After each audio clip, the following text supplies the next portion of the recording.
M&A Advisor is very pleased to have with us John S. Castle, partner with Branford Castle. John, thanks so much for being here today. Thank you very much for having me. It's great to be here with you. Tell us about your company and specifically your role. Great.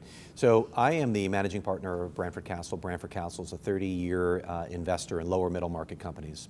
So what is the lower middle market? We define it as companies that have under $15 million in enterprise value.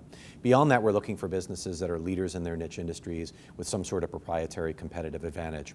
We love partnering with management, although we don't have to.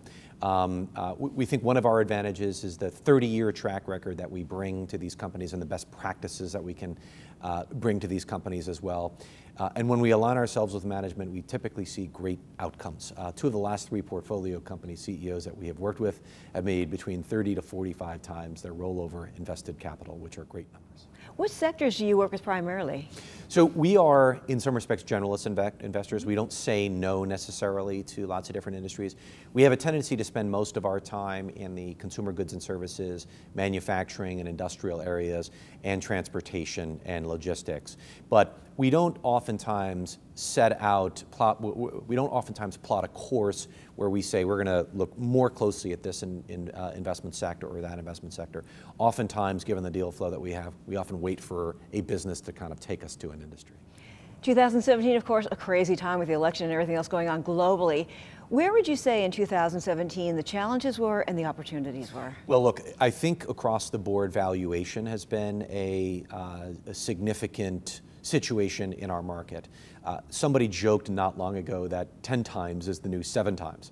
And look, not every deal is going to go for 10 times, but the concept of paying 10 times for businesses on our end of the market is somewhat new, and we have heard it from time to time. That having been said, being a lower middle market investor, there are many investments that we look at that won't actually go for those valuation multiples. In addition to valuation, there's of course the new administration. They've created a lot of uncertainty. I'm sure I'm not saying anything that people don't already know, but look, they are dealing with, or they are trying to tackle quite significant issues. They are looking very closely at our international trade deals. They're looking at complete and total tax reform.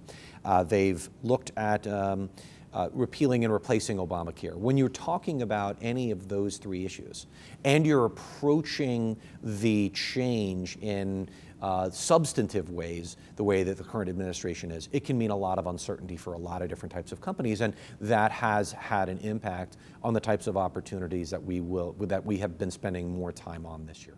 And of course, everyone wants to look to the future and predict what's happening, but we talked earlier about this and you said there is no crystal ball. So speaking honestly, what is your feeling?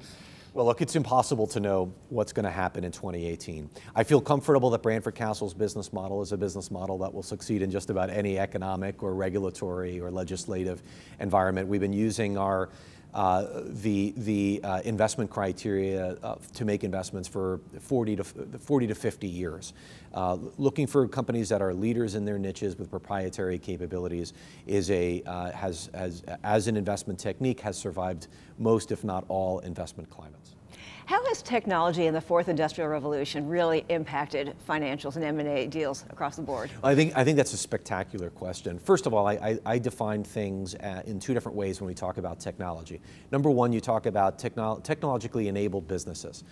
Businesses that have some, let's just call it in many instances, software that form the backbone of how the company runs, and creating software or utilizing software as a competitive advantage with a business. But inherently that business does something else. It's just utilizing technology to be better at what it does. Those types of businesses, well, it's very difficult to avoid those types of businesses. In fact, if you're looking at a business that doesn't have some sort of technological component to them, you're probably not looking at a business that's been able to progress the way that it should progress over time. Then of course you get into pure technology. Things like software businesses, or I guess software businesses would have been considered pure technological or technologically advanced businesses many years ago, and a lot of firms would not invest in that area. I think over the course of the last few decades, people have had the opportunity now to spend more time looking at companies that are in the software area, and those that wouldn't have considered it maybe 10, 15 years ago probably are considering it today. Definitely a fascinating time. It absolutely is, yeah. John, thank you so much for being with us today. Thank you very much. Appreciate it. Thanks for having me.